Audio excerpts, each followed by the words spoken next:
ഈശോയിൽ പ്രിയപ്പെട്ടവരെ, ഈ ഞായറാഴ്ചത്തെ തിരുവചന ഭാഗം തിരുസഭ മാതാവ് നമ്മുടെ വിചിന്തനത്തിനായിട്ട് തരുന്നത് വിശുദ്ധ മർക്കോസ് ലേഹായുടെ സുവിശേഷം 7-ാം അധ്യായം 1 മുതൽ 13 വരെയുള്ള വാക്യങ്ങളാണ്. ഈ വചനഭാഗം നമ്മൾക്ക് വായിച്ച് മനസ്സിലാക്കുമ്പോൾ നമുക്ക് കൃത്യമായിട്ട് മനസ്സിലാകുന്ന ഒരു കാര്യമുണ്ട്.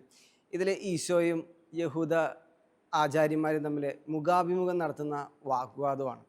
അത് വേറൊന്നിനെയും സംബന്ധിച്ചില്ല, മറിച്ച് പാരമ്പര്യങ്ങളെ സംബന്ധിച്ച ആചാര അനുഷ്ഠാനങ്ങളെ സംബന്ധിച്ചാണ്. യഹൂദ പ്രമാണിമാർ അവരുടെ എഴുതപ്പെടാത്ത ആചാര നിയമങ്ങളുടെ പാരമ്പര്യങ്ങളുടെ അമ്പുകളെ ഈശോയ്ക്കും ജനങ്ങൾക്കും നേരെ ചെയ്യുമ്പോൾ ഈശോ എഴുതപ്പെട്ട നിയമങ്ങളെയും പ്രവാചകന്മാരെയും കൂട്ടുനിർത്തിക്കൊണ്ട് അതിനെയൊക്കെയും തടുത്തിടുകയാണ്, അതിനേക്ക് നിശേഷം തോൽപ്പിക്കുകയാണ്.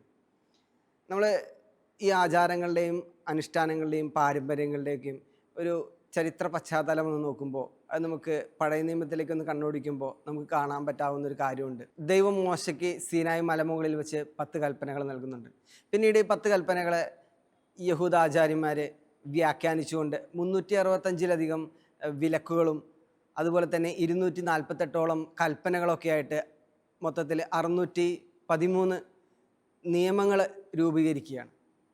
പിന്നീട് AD 200 ഇതൊരു പുസ്തക രൂപേണ മാറ്റിക്കൊണ്ട് അതിനവർ മിഷ്ന എന്ന് പേരൊക്കെ കൊടുക്കുന്നുണ്ട്. ഇവരുടെ യഹൂദ ആചാര്യന്മാർ ഇതിനൊക്കെ തുനിയുന്നത് വേറൊന്നും കൊണ്ടല്ല, അവരുടെ ആചാരങ്ങളും അനുഷ്ഠാനങ്ങളും അതുപോലെ തന്നെ അവരുടെ പാരമ്പര്യങ്ങളൊക്കെയും കാത്തു സംരക്ഷിക്കുന്നതിന് വേണ്ടിയായിരുന്നു ഇവരിതൊക്കെ ചെയ്തു കൂട്ടിയത്.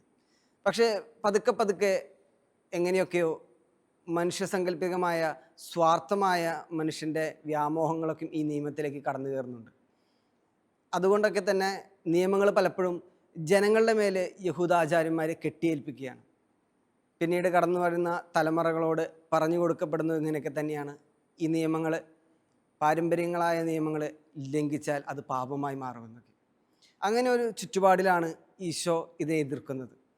ജനങ്ങൾക്ക് മേലെ അടിച്ചേൽപ്പിക്കുന്ന ഈ പാരമ്പര്യ നിയമങ്ങൾ അത് ഒരിക്കലും ആന്തരിക ശുദ്ധിക്കോ ആന്തരിക വിശുദ്ധിക്കോ വേണ്ടിയുള്ളതല്ല. ബാഹ്യമായ വിശുദ്ധി മാത്രം കണ്ടുകൊണ്ട് അല്ലെങ്കിൽ ബാഹ്യമായി മാത്രം നിലനിൽക്കുന്ന ഒന്നായി മാത്രമാണ് ആ നിയമങ്ങൾ നിലനിന്നിരുന്നത്. പക്ഷേ ദൈവമായി എത്രയധികം അത് നമ്മളെ അടുപ്പിക്കുന്നു എന്നത് വളരെയധികം സംശയകമായി നോക്കേണ്ട ഒന്നായിരുന്നു. അങ്ങനെ ജനങ്ങൾ ഒരുപാട് ഈ നിയമങ്ങളെ കൊണ്ട് യഹൂദാചാര്യന്മാർ ബുദ്ധിമുട്ടിക്കുന്ന ആ ഒരു കാലത്തിൽ ഈശോ കണ്ടറിയുന്നുണ്ട് അവർ ചെയ്യുന്ന കപടമായ പൊള്ളത്തരങ്ങൾ ഈ നിയമങ്ങളിലൂടെ ജനങ്ങളെ കെട്ടിയേൽപ്പിക്കുകയാണെന്ന്. അതിനെയായിരുന്നു ക്രിസ്തു എതിർത്തത്.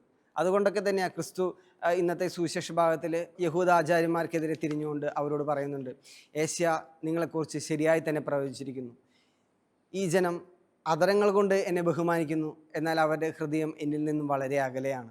വ്യർത്ഥമായി അവരെന്നെ ആരാധിക്കുന്നു, എന്നാൽ മനുഷ്യരുടെ കൽപ്പനകൾ പ്രമാണങ്ങളായി പഠിപ്പിക്കുന്നു എന്ന് പറഞ്ഞുകൊണ്ട് ക്രിസ്തു ഫരിസേയരെയും സദുക്കായെയും നിയമജ്ഞരെയൊക്കെയും കബഡി നാട്ടിക്കാരെ എന്ന് പറഞ്ഞുകൊണ്ട് അവരെ വിമർശിക്കുന്നുണ്ട്.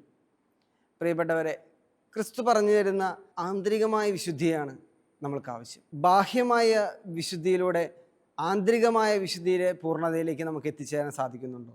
അതാണ് നമ്മൾ മനസ്സിലാക്കേണ്ട ഒന്ന്. പലപ്പോഴും ആന്തരികമായ വിശുദ്ധിക്ക് വേണ്ടി നമ്മൾ ശ്രമിക്കാറില്ല, മറിച്ച് ബാഹ്യമായ വിശുദ്ധിയിലൂടെ എപ്പോഴും നമ്മുടെ ജീവിതങ്ങളെ പതുക്കെ അങ്ങ് തള്ളി നീക്കുകയാണ് പതിവ്. നമ്മളൊന്ന് ആലോചിക്കണം, ഈ ബാഹ്യമായ വിശുദ്ധിയിലൂടെ പരിപൂർണമായും ആത്മാർത്ഥമായും ആത്മസമർപ്പണമൊക്കെ ചെയ്യുമ്പോഴാണ് ദൈവമായിട്ട് നമ്മുടെ ഹൃദയങ്ങളെ കൂട്ടിയിണക്കാനായിട്ട് സാധിക്കുക. അതിന് ബാഹ്യമായ വിശുദ്ധി മാത്രം പോരാ, ആത്മീകമായ വിശുദ്ധിയും നമുക്ക് ആവശ്യമാണ്. പലപ്പോഴും നന്മ പറയുന്ന നാവുകളുണ്ടെങ്കിലും തിന്മ പ്രവർത്തിക്കുന്ന കരങ്ങളാണ് നമ്മുടെയെങ്കിൽ നമ്മൾക്ക് എങ്ങനെ ക്രിസ്തു ആഗ്രഹിച്ച ആന്തരിക വിശുദ്ധി നേടാനാവും? പലപ്പോഴും നമ്മളൊക്കെയും വചനം പ്രഘോഷിക്കുന്നുണ്ടാവാം, വചനം പറയുന്നുണ്ടാവാം, നമ്മുടെയൊക്കെയും ജീവിതങ്ങളിൽ വചനം കാണിച്ചു കൊടുക്കാൻ നമുക്ക് സാധിക്കുന്നുണ്ടാവും. പക്ഷെ ചില സമയങ്ങളിൽ നമ്മൾ ഈ വചനത്തെയൊക്കെ മാറ്റി നിർത്തിക്കൊണ്ട് നമ്മുടെ അധരങ്ങളും കരങ്ങളും തിന്മ പ്രവർത്തിച്ചു പോയിട്ടുണ്ടോ എന്ന് നമ്മളൊന്ന് ചിന്തിക്കണം, നമ്മളൊന്ന് വിചിന്തനം ചെയ്യണം. നമ്മളിപ്പോൾ ഏത് സ്ഥാനങ്ങളിലായിരിക്കുന്നോ എന്നതിലല്ല ക്രിസ്തുവിന് പ്രശ്നം. നമ്മളൊരു പക്ഷേ ഉന്നത അധികാരത്തിലിരിക്കുന്നവരാവാം, നമ്മളൊരു പക്ഷേ ഏറ്റവും താഴെക്കടയുള്ള അധികാരങ്ങളിലിരിക്കുന്നവരാവാം.